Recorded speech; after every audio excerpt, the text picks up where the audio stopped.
RSS ಮುಖಂಡ ಕಲ್ಲಡ್ಕ ಪ್ರಭಾಕರ್ ಭಟ್ ವಿರುದ್ಧ FIR ಪ್ರಕರಣ. ಒಂದು ರೀತಿಯಲ್ಲಿ ಭಾರತ್ ಮಾತಾ ಕಿ ಜೈ ಅಂತಾರೆ, ಅವರ ಮೇಲೆ ಕೇಸ್.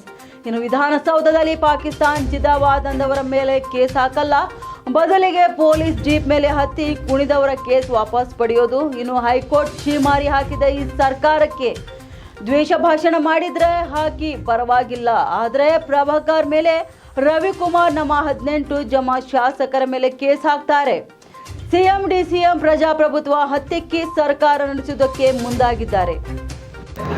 ಒಂದ್ ರೀತಿ ಏನಿದೆ ಅಂತ ಹೇಳಿದ್ರೆ, ಭಾರತ್ ಮಾತಾ ಕಿ ಜೈ ಅನ್ನೋಂಥವ್ರು ಯಾರಿದ್ದಾರೆ ಅವ್ರ ಮೇಲೆಲ್ಲ ಕೇಸ್ ಹಾಕೋದು.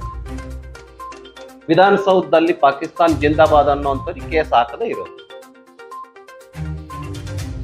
43 ಕೇಸ್ಗಳನ್ನ ಹಳೆ ಹುಬ್ಬಳ್ಳಿನಲ್ಲಿರ್ತಕ್ಕಂಥ KFT PFI police station jeep ಮೇಲೆ ಹತ್ತಿ ಕುಣಿದಂಥವ್ರು, ಅವ್ರ ಮೇಲಿದ್ದಂಥ ಕೇಸ್ಗಳನ್ನ ತೆಗೆದುಹಾಕೋದು. ಹೈಕೋರ್ಟ್ ಛೀಮಾರಿ ಹಾಕಿದೆ ಈ ಸರ್ಕಾರಕ್ಕೆ, ಆದ್ರೂ ನಾಚಿಕೆ ಆಗಿಲ್ಲ. ಹೈಕೋರ್ಟ್ ಛೀಮಾರಿ ಹಾಕಿದೆ.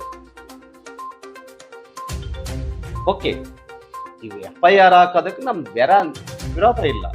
ಎಸ್, ಏನ್ ದ್ವೇಷ ಭಾಷಣ ಮಾಡಿದ್ದಾರೆ ಹಾಕಿ ಕೇಸ್ ಹಾಕಿ.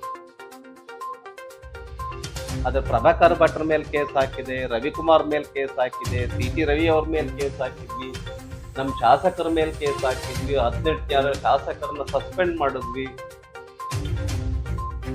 ನಾವು ಡೆಮೊಕ್ರಾಟಿಕ್ ಸಿಸ್ಟಮ್ ನಲ್ಲಿದ್ದೀವಿ.